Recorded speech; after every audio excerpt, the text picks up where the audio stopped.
بسم اللہ والصلاۃ والسلام علی رسول اللہ۔ اللہ سبحانہ تعالیٰ قرآن کریم میں فرماتے ہیں اللہ خالق کل شیء وہو علی کل شیء وکیل۔ اللہ سبحانہ تعالیٰ ہی ہر چیز کا خالق ہے اور وہی ہر چیز پر وکیل ہے۔ تو اللہ کی مخلوق دو طرح کی ہے، ایک تو وہ ہے جس کو ہم حصی مخلوق کہتے ہیں، ایک غیر حصی۔ حصے کا مطلب ہے جن کو ہم ہاتھ سے پکڑ سکتے ہیں، مثلا ایک درخت ہے، ایک پھل ہے، ایک سبزی، ہم اس کو پکڑ سکتے ہیں۔ لیکن اگر کہا جائے کہ بھوک کو پکڑ کے دکھائیں، خوشی کو پکڑ کے دکھائیں یا غم کو تول کے دکھائیں، تو یہ غیر حصی مخلوقات ہیں۔ یہ ساری کی ساری چیزیں ہی مخلوق ہیں۔ اللہ سبحانہ تعالیٰ مخلوقات کا بھی خالق ہے اور مخلوقات کے اعمال کا بھی خالق ہے۔ تو چاہے وہ چیز شر ہے چاہے وہ چیز خیر ہے، دونوں کا خالق اللہ ہے۔ یہ نہیں ہم کہیں گے کہ دو خالق ہیں، خالق صرف ایک ہی ہے، خالق صرف ایک ہے، دو خالق نہیں ہیں۔ تو اللہ سبحانہ تعالیٰ واللہ خالق کل شیء، اس کا مطلب یہ ہوا کہ شر جتنا بھی اس دنیا میں موجود ہے اور خیر بھی اس دنیا میں جتنی موجود ہے، وہ ساری کی ساری کا خالق اللہ سبحانہ تعالیٰ ہے۔ ہم صرف اس میں سے ایک چیز کو ڈسٹنگوش کرتے ہیں، احتیاط کرتے ہیں کہ ہم شر کو اللہ کی طرف منسوب نہیں کرتے، کیونکہ شر اس چیز سے نکلتا ہے نہ کہ خالق سے۔ اس کو ہم نے اپنی پچھلی ویڈیو میں بڑی ڈیٹیل میں پڑھا تھا۔ تو جیسے ہم کہتے ہیں قل اعوذ برب الفلق من شر ما خلق، کہ جو چیزیں اس نے پیدا کی ہیں اس میں سے جو شر ہے ہم اس کی پناہ اللہ سبحانہ تعالیٰ کی طرف لیتے ہیں۔ تو ایک چیز تو یہ سمجھ لینی چاہیے کہ خالق ایک ہے، دو نہیں ہے، خالق ایک ہے۔ اس کا ایک فائدہ ہوگا بڑا پیارا سا، وہ فائدہ یہ ہوگا کہ اگر خالق ایک ہے، خیر کا بھی اور شر کا بھی، اور مالک بھی ایک ہے، خیر کا بھی اور شر کا بھی، اور یہ اسی کے قبضے اور قدرت میں ہے، خیر بھی اور شر بھی، تو اس سے ہمیں ذہنی سوچ ہماری بڑی ٹھیک ہوتی ہے، کیونکہ گڑبڑ ہماری سوچ میں ہے نہ کہ چیزوں میں۔ اگر تو ہم ایک چیز کو اچھے طریقے سے لیتے ہیں، اس کو اچھے طریقے سے پرسیو کرتے ہیں، تو ہمارا ریئیکشن بھی اچھا ہوگا۔ اگر ہم اس کو منفی طریقے سے لیتے ہیں، منفی طریقے سے پرسیو کرتے ہیں، تو ہمارا ریئیکشن بھی منفی ہوگا۔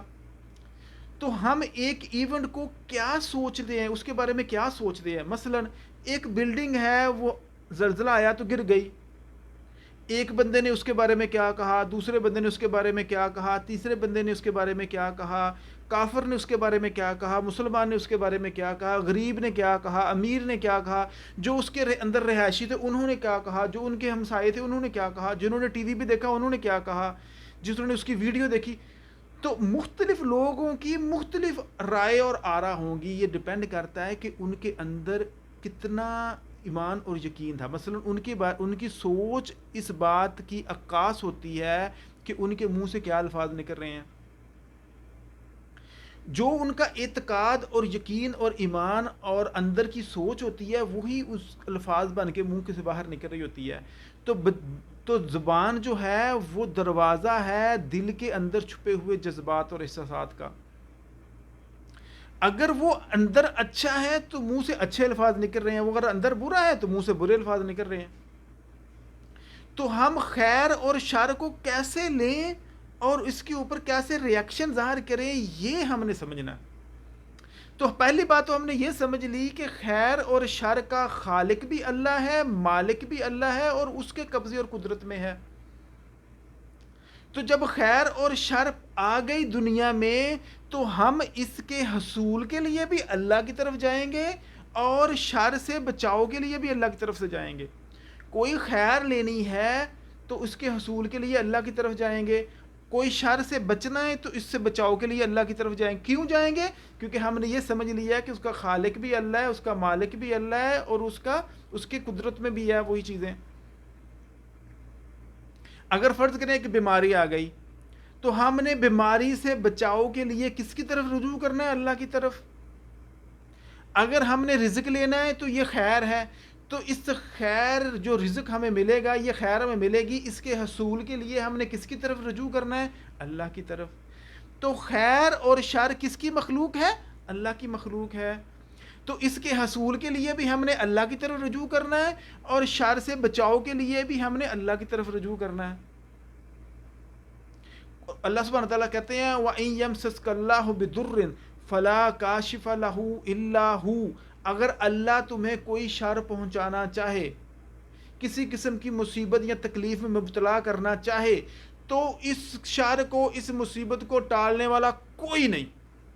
فلا کاشف لہ الا، اسے ہم کہتے ہیں لا الہ الا اللہ، کوئی ہے ہی نہیں لا اللہ کے علاوہ، نہ کوئی مرد، نہ کوئی عورت، نہ کوئی بڑا، نہ کوئی چھوٹا، نہ کوئی چرندہ، نہ کوئی پرندہ، نہ کوئی جاندار، نہ کوئی کوئی بھی نہیں. یعنی کہ ہر چیز کی نفی ہے.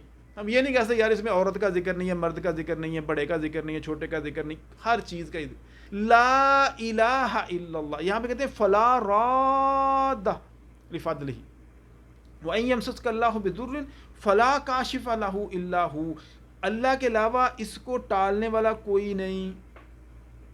مثلا ایک بندہ بیمار ہو گیا تو وہ ڈاکٹر کے پاس جائے گا، ڈاکٹر نے دوائی دی، وہ ٹھیک ہو گیا، کہتا ہے ڈاکٹر کے ہاتھ میں شفا ہے. یہیں سے مصیبت پیدا ہوئی، یہیں سے گڑبڑ پیدا ہوئی، یہیں سے شرک کا دروازہ کھل گیا. ہم نے دوائی ہم نے کی پیناڈول کھا لی، ڈسپرین کھا لی، ہم نے کہا مجھے تو شفا ہوگی، تو ڈسپرین، یا ڈسپرین تیرا شکریہ. یا سر میں درد ہوئی تو چائے پی لی، تو یا چائے بڑی کمال کی چیز ہے. تو ہم نے اسباب کو ہی اپنا خدا بنا لیا، حالانکہ یہ اسباب کے ذریعے ہمیں اللہ سبحانہ وتعالیٰ کی طرف سے شفا ملی تھی. یہ تو ایسا ہی ہے کہ کوئی پوسٹ مین آیا، اس نے کچھ پوسٹ دیا، ہمیں کوئی ڈلیوری کی، تو ہم کو اس کو جب بھی پاکٹ ملنا شروع، اس کو بوسو کنار کرنا شروع کر دے، تیرا شکریہ تو نے ہمیں. وہ کہے گا بھائی میں نے نہیں بھیجا، یہ کسی اور نے بھیجا. نہیں تو نہیں بھیجا، تو تیرا ہی شکریہ. وہ کہتے وہ بندہ پوسٹ مین گیا، یہ پتہ نہیں بندہ پاگل ہو گیا، اس کو اتنی بھی بات سمجھ نہیں آ رہی کہ یہ میں نے نہیں دیا بھائی، یہ اوپر سے آیا، کہیں اور سے آیا ہے. تو جب ہم بیمار ہوئے تو ہمیں شفا ڈاکٹر نے نہیں دی. اگر ڈاکٹر شفا دینے کے قابل ہوتا تو ڈاکٹروں کو بھی آپ کرسی پہ بیٹھ کے نماز پڑھتے دیکھیں گے. کیوں کہ وہ کھڑے ہو کے نماز نہیں پڑھ رہا، کیوں کہ اس کے گھٹنے میں درد ہے، وہ اپنی درد نہیں ٹھیک کر پا رہا، اپنے بچے کو نہیں سنبھال. کتنے ہی اس کرونا وائرس میں ڈاکٹر مر گئے، اور کتنے ہی ڈاکٹروں کے بچے مر گئے کہ وہ اپنے آپ کو بھی نہ بچا سکے اور اپنے بچوں کو بھی نہ بچا سکے. اگر ڈاکٹر کے ہاتھ میں شفا تھی تو وہ اپنے آپ کو بچائے، اس کے اوپر موت کیوں آ رہی ہے، اس کے بچے کیوں مر رہے ہیں؟ ڈاکٹر کے ہاتھ میں شفا، ڈاکٹر ایک سبب ہے شفا لینے کا. دوائیوں میں شفا نہیں ہے، پیناڈول میں، ڈسپرین میں شفا نہیں ہے، لیکن یہ ایک سبب ہے. یہ دنیا اسباب پہ اللہ تعالیٰ نے پیدا کی ہے، اور ہمیں اللہ تعالیٰ کا حکم ہے کہ ان اسباب کو استعمال کرو. کیوں؟ لیس الانسان الا ما سعی، جب کوئی مصیبت کو پریشانی آئی ہے تو اس کے لیے بندہ کوشش کرے اس کو ٹالنے کے لیے.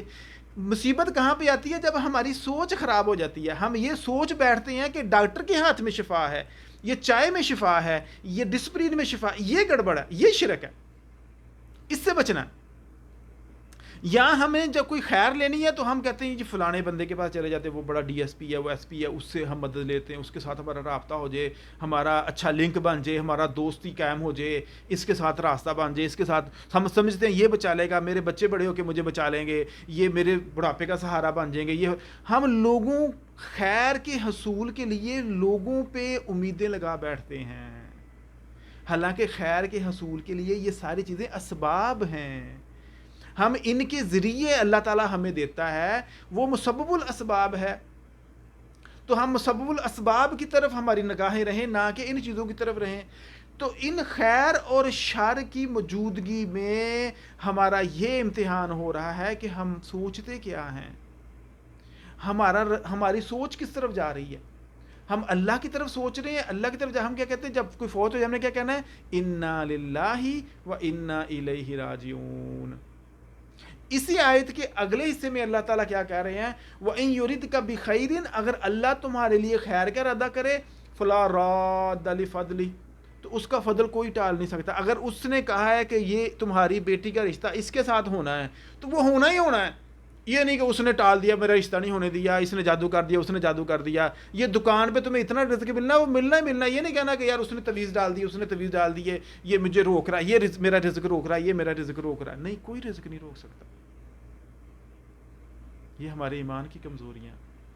اللہ تعالیٰ کیا کہہ رہے ہیں؟ وَإِن يُرِدْكَ بِخَيْرٍ فَلَا رَادَّ لِفَضْلِهِ، اگر اللہ کا ارادہ ہے کہ تم تک کوئی خیر پہنچائے تو اس کی خیر کو کوئی ٹالنے والا نہیں، کوئی نہیں. لکھ لیں یہ بات، کوئی نہیں. اگر اللہ کی طرف سے کوئی شر آ گیا ہے تو اس شر کو ٹالنے والا کوئی نہیں.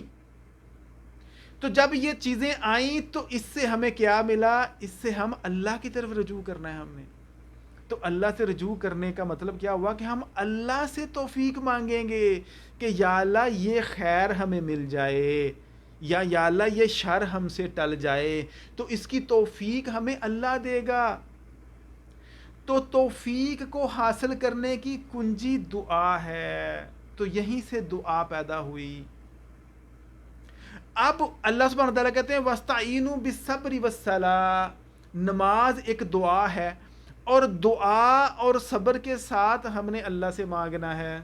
وَقَالَ رَبُّكُمُ ادْعُونِي أَسْتَجِبْ لَكُمْ وَلَوْلَا إِذْ جَاءَ بَأْسُنَا، ایسا کیوں نہ ہوا کہ جب ہماری طرف سے کوئی مصیبت کو پریشانی آئی تضرعاً کہ وہ گڑ گڑائے میرے آگے، ایسا کیوں نہ ہوا کہ جب مصیبت آئی تو انہوں نے گڑ گڑانا شروع کر دیا اللہ کے آگے؟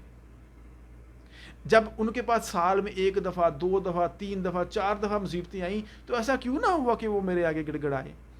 تو اس مصیبت اور شر کی ایک حکمت تو یہ ہے کہ اس سے ہم اللہ کی طرف رجوع کریں، ہمیں پتہ چلے کہ یہ جو خیر ہے اس کا خالق مالک اور مدبر اللہ ہے، یہ اس کے قبضے اور قدرت میں ہے، اسی نے یہ پہنچانی ہے، اسباب کے ذریعے پہنچائے یا اسباب کے غیر پہنچائے، تو ہم نے اسی سے رابطہ کرنا ہے۔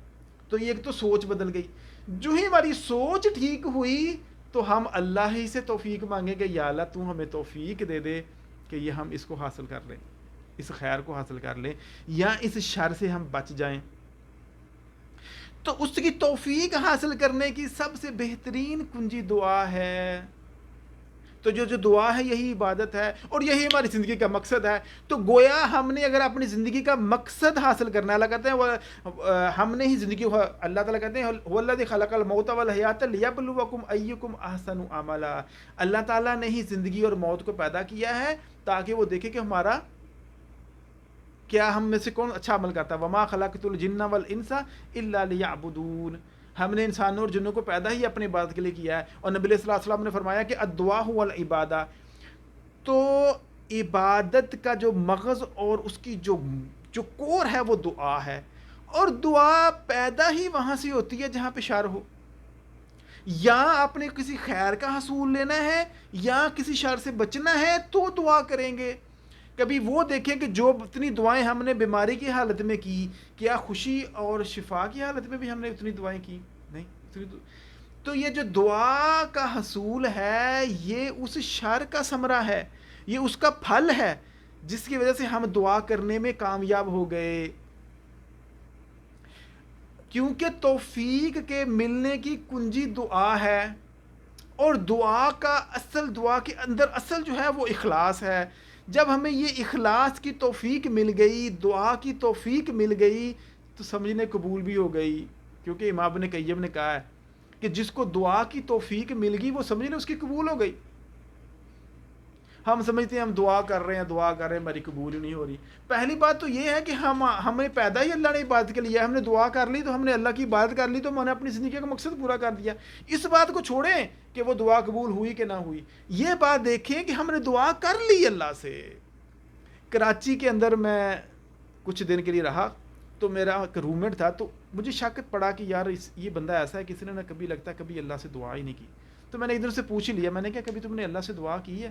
سوچ میں پڑ گیا، کہتا ہے کبھی نہیں کی، حالانکہ وہ مسلمان تھا۔ اللہ اکبر! ہماری صبح ہو گئی، ہماری شام ہو گئی، تو ہم نے کیا مانگا اللہ سے؟ ہمارے اوپر مصیبت آئی تو ہم نے اللہ سے کیا مانگا؟ ہمارے اوپر ایک پریشانی آ گئی تو ہم نے کیا مانگا اللہ سے؟ تو کیا فائدہ ہوا اس مصیبت کا؟ کیا فائدہ ہوا اس پریشانی کے آنے کا؟ کیا فائدہ ہوا اس بیماری کا؟ کیا فائدہ ہوا اس زلزلے کا؟ کیا فائدہ ہوا اس سیلاب کا؟ کیا فائدہ ہوا؟ کوئی فائدہ نہ ہوا ہم نے مانگا تو پھر بھی کچھ نہ۔ وہ تو اس لیے آئی تھی کہ کچھ مانگ لو، اب مانگ لو، تم تو خوشی میں صحت میں جناب جب ہلہ گلا ہو تو تم کچھ نہیں مانگ رہے، شاید اب بھی مانگ لو، کیونکہ جب مانگو گے تو ملے گا۔ وہ تو بغیر مانگنے ہی دے رہا، جب مانگو گے تو کتنا ملے گا؟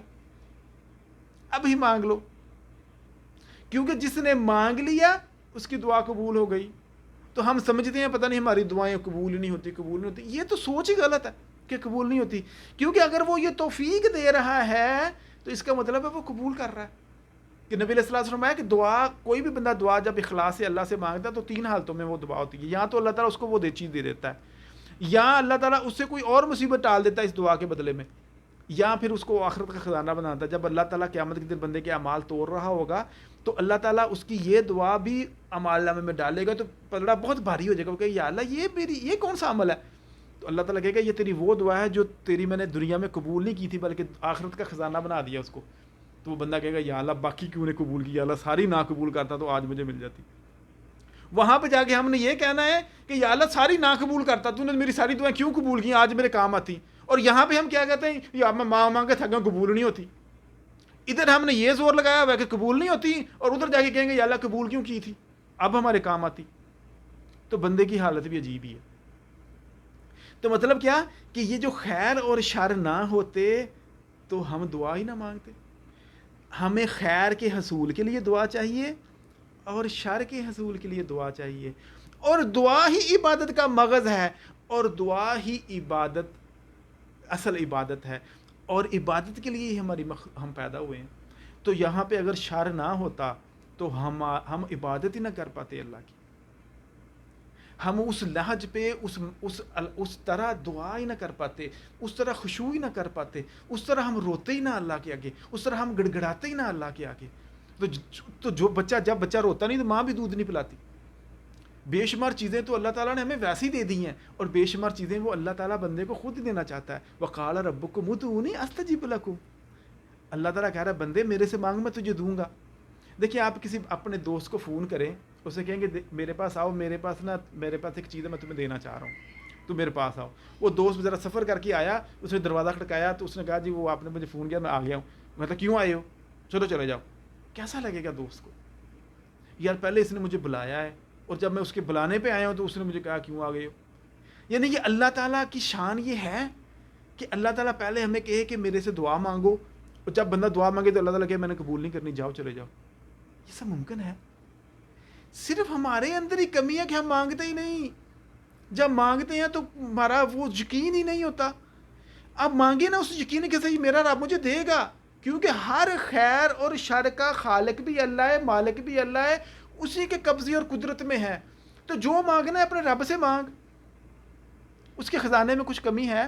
نبی علیہ الصلوۃ والسلام فرمایا کہ اللہ تعالیٰ کہتا ہے کہ جتنے بھی جن و انس ہیں سارے کے سارے ایک میدان میں اکٹھے ہو جائیں، اور سارے کے سارے مجھ سے اپنی ہر طرح کی خواہش مانگ لیں، اور میں سب کی ساری خواہشیں پوری کر دوں، تو میرے خزانے میں اتنی کمی بھی نہیں ہوگی جتنی چڑیا کی چونچ میں، یا سوئی اگر سمندر میں ڈبوئی جائے تو باہر نکالی جائے جتنی سمندر کے پانی میں کمی، میری اتنی بھی کمی نہیں ہوگی. اللہ اکبر. تو پھر اپنے رب سے کیوں نہ مانگے؟ تو ہاں یہ جو شر اور خیر ہے یہ ہمیں اللہ کی طرف پہنچانے کا ذریعہ ہے. اللہ سبحانہ وتعالیٰ کہتے ہیں وَلَنَبْلُوَنَّكُمْ بِشَيْءٍ مِّنَ الْخَوْفِ وَالْجُوعِ. ہم تمہیں ضرور بر ضرور آزمائیں گے خوف سے. خوف آ جائے گا، پتہ نہیں باہر بم دھماکے ہو رہے ہیں، کل روٹی کیسے کھائیں گے، یہ اتنی مہنگائی ہو گئی ہے، ہر طرف افراتفری پھیل گئی، خوف چاروں طرف خوف پھیل گیا. اللہ تعالیٰ کہتے ہیں ہم تمہیں آزمائیں گے. قحط آ گیا، بارش ہی نہیں ہو رہی، فصلیں نہیں اگ رہی، ہر طرف قحط آ گیا، کھانا ہی نہیں مل رہا، روٹی نہیں مل رہی، کھانے کو کچھ نہیں مل رہا. خوف، ہر طرف خوف ہے. خوف اور بھوک دونوں کٹھے آتے ہیں. اللہ تعالیٰ کہہ رہے ہیں وَلَنَبْلُوَنَّكُمْ بِشَيْءٍ مِّنَ الْخَوْفِ وَالْجُوعِ. ہمیں تمہیں خوف اور بھوک سے آزمائیں گے. اللہ اکبر. وَنَقْصٍ مِّنَ الْأَمْوَالِ وَالْأَنفُسِ وَالثَّمَرَاتِ. اور ہم تمہیں مالوں، جانوں اور ثمرات کی کمی سے آزمائیں گے. بچے مر گئے، ماں باپ مر گئے، پیارے فوت ہو گئے، مال کم ہو گئے، پھل ختم ہو گئے. یہ ساری چیزیں جو ہیں ہم تمہیں اس سے کیا کریں گے؟ اس سے آزمائیں گے. وَلَنَبْلُوَنَّكُمْ. ہم ضرور آزمائیں گے. لام جو ہے نا یہاں پہ یہ لام کی تاکید ہے. وَلَنَبْلُوَنَّكُمْ بِشَيْءٍ مِّنَ الْخَوْفِ وَالْجُوعِ وَنَقْصٍ مِّنَ الْأَمْوَالِ وَالثَّمَرَاتِ وَالْأَنفُسِ وَالثَّمَرَاتِ وَبَشِّرِ الصَّابِرِينَ. اس سے صبر پیدا ہوگا. جتنا شر اس دنیا میں ہے اتنا ہم صبر بھی کرتے ہیں. اگر شر نہ ہوتا ہمارا صبر کا پتہ نہیں چلنا تھا. ہم کوئی بھی چیز بناتے ہیں نا تو ہم اس کو ٹیسٹ کرتے ہیں. موبائل فون بنتا ہے تو اس کو ٹیسٹ کیا جاتا ہے. طیارہ کو بناتا ہے اس کو ٹیسٹ کرتے ہیں، یہ لینڈنگ کیسے کرے گا، تیز ہوا میں کیسے لینڈنگ کرے گا، اگر لائٹنگ پڑی، بجلی پڑ گئی تو کیا کرے گا، بارش میں لینڈنگ کیسے کرے گا، ویٹ فلور ہے تو کیسے لینڈنگ کرے گا، بریک کیسے چل رہی ہے اس کی، یہ پریشر کیسا ہے اس کا، اس کی مکمل طور پہ ٹیسٹنگ ہوتی ہے. اللہ تعالیٰ بھی ہمیں ٹیسٹ کرنا چاہ رہا ہے کہ یہ بندہ کیسا ہے، یہ کیسا پرفارم کرتا ہے. تو اللہ تعالیٰ کہہ رہے ہیں ہم یہ ساری چیزوں کے ساتھ تمہیں ٹیسٹ کریں گے، تو کیا ہوگا؟ وبشر الصابرین، تو صبر کرنے والوں کو نا خوشخبری دے دو۔ تو نہ صرف ان چیزوں سے دعا پھوٹ رہی ہے، ان چیزوں سے صبر بھی پھوٹ رہا ہے۔ صبر دنیا میں ہوتا ہی نہ اگر شر نہ ہوتا، بھی صبر تو مصیبت میں کرنا ہے نا، اگر مصیبت ہوتی نا صبر کہاں سے ہونا تھا؟ تو پتہ ہی نہیں چلنا تھا کہ کوئی بندہ کتنا صبر والا ہے۔ اللہ تعالیٰ کہتے ہیں انا وجدناہ صابرا نعم العبد، ہم نے اپنے بندے ایوب کو بیماری سے آزمایا تو اس نے بڑا ہی صبر کیا، تو ہم نے اس کو صبر کرنے والا پایا۔ تو اللہ تعالیٰ کہتے ہیں نعم العبد، کتنا ہی کمال کا میرا بندہ تھا۔ تو یہ کیسے پتہ چلتا ہے کہ بندہ کتنا صبر کرتا ہے؟ صبر تبھی پتہ چلے گا نا کہ بندے کے اوپر کوئی شر آئے، کوئی مصیبت آئے، پتہ دیکھتے ہیں کیا کرتا ہے، اب کتنا صبر کرتا ہے۔ تو یہ صبر ہم وبشر الصابرین، ہم نے ان ساری چیزوں سے آزمایا۔ اللہ تعالیٰ کہہ رہے ہیں وبشر الصابرین، تو صبر کرنے والوں کو خوشخبری دے دو۔ الذین اذا اصابتهم مصیبت، جو ہی مصیبت آئی انہوں نے کیا کہا؟ انا للہ و انا الیہ راجعون، یہ مال چلا گیا کوئی بات نہیں، ہم نے بھی چلے جانا، اللہ کی طرف سے آیا تھا، اللہ کی طرف چلے جانا۔ جس کے پاس یہ سوچ نہیں ہے نا کہ یہ اللہ کی طرف سے آیا ہے، یہ اللہ کی خیر اور شر اللہ کی طرف سے آیا ہے، وہ چھوٹی چھوٹی چیزوں پہ بھی لڑے گا۔ مثلا اس نے 100 روپیہ دے دیا نا، وہ 100 روپے کی خاطر بندہ قتل کر دے گا، تو نے میرا 100 روپیہ لے لیا۔ اور جس کو یہ پتا ہے یار یہ 100 روپیہ دنیا کا مال ہے، تھوڑی سی مال ہے، کوئی مسئلہ نہیں، اللہ اور دے دے گا، کوئی مسئلہ، اس کے پاس بڑے خزانے ہیں، تو وہ اس کو ڈفرینٹ طریقے سے لے گا۔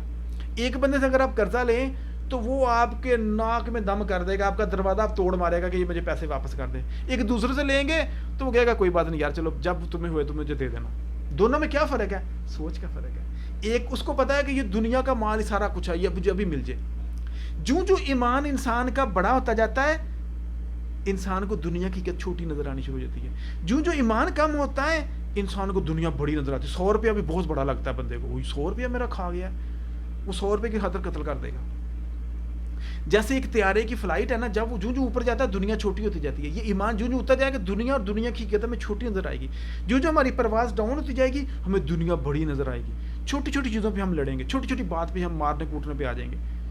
کیوں کہ دنیا میرا یہ نقصان ہو گیا ہے، میری گاڑی میں چھوٹا سا ڈنٹ پڑ گیا ہے، میری گاڑی پہ کسی نے کیچڑ پھینک دیا ہے، اس پہ لڑنے برنے کو تیار ہو جائے گا۔ چھوٹی چھوٹی باتوں پہ انسان ہائپر ہو جائے گا، لڑنے شروع کر دے۔ کیوں کہ وہ انہی چیزوں کو سب کچھ سمجھتا ہے۔